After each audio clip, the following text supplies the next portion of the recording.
all sinners. And they fail to recognize that God not only identifies, but anoints the ones who are worthy. You see, when the Pharisees are referring to the law of Moses and this myth of a generational curse rooted in sin, even though they can see, they are blind to the righteousness of God. They are blind to the doctrine of worthiness.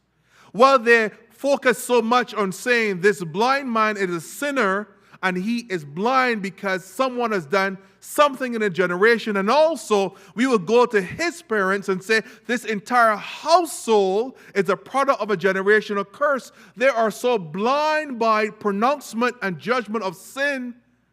They complete 16, for God so what?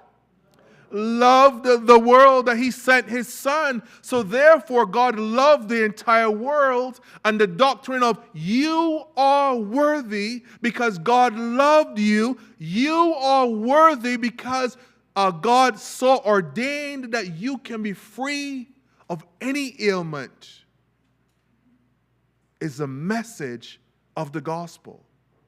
I love when Jesus says to love God with all your heart, mind, soul, strength, and then love who? Your neighbor as yourself. The doctrine of worthiness is based on love.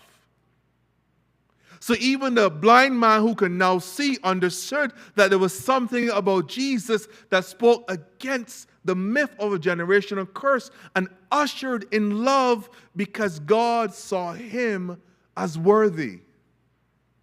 That's what Jesus was telling the disciples and us today. That sometimes we find ourselves with ailments or in circumstances, not because God is inflicting pain on us, but for God's good work, miracles, and love to be revealed through us. That's what Jesus is saying for us today. Because you are ordained, and because you are blessed, because you are worthy, and because you are loved, you can experience God and the miracles of God.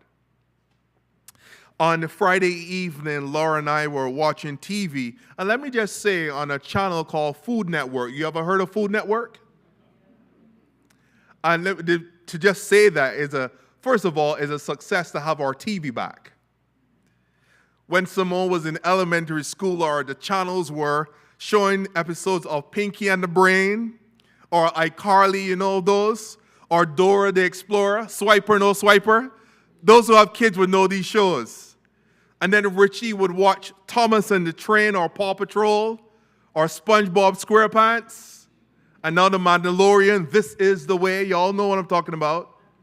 So to say we could fix our channel now, our Food Network, and not have to worry about other episodes is just a major success. So we are watching something called Restaurant Impossible. You ever heard of that? With Chef Robert. Essentially, this is a chef that goes into a struggling restaurant and he identifies the major issues why the restaurant is no longer performing. So he looks at the menu, or he looks at the location, the decor of the physical plant, and the offerings or the quality of the food, but also the management. So on this particular episode that we are watching on Sunday, it was an Italian restaurant in Jersey. So the restaurant menu had over 150 items. Why the restaurant is struggling. The decor was outdated. It didn't look anything like Italy. The food took forever to come out to the guests, 40 or 45 minutes. The quality of the food was quite poor as well. But the main thing, even though there were other substantial red flags, the main issue here was the ownership, the relationship between the husband and the wife. You see, there was tension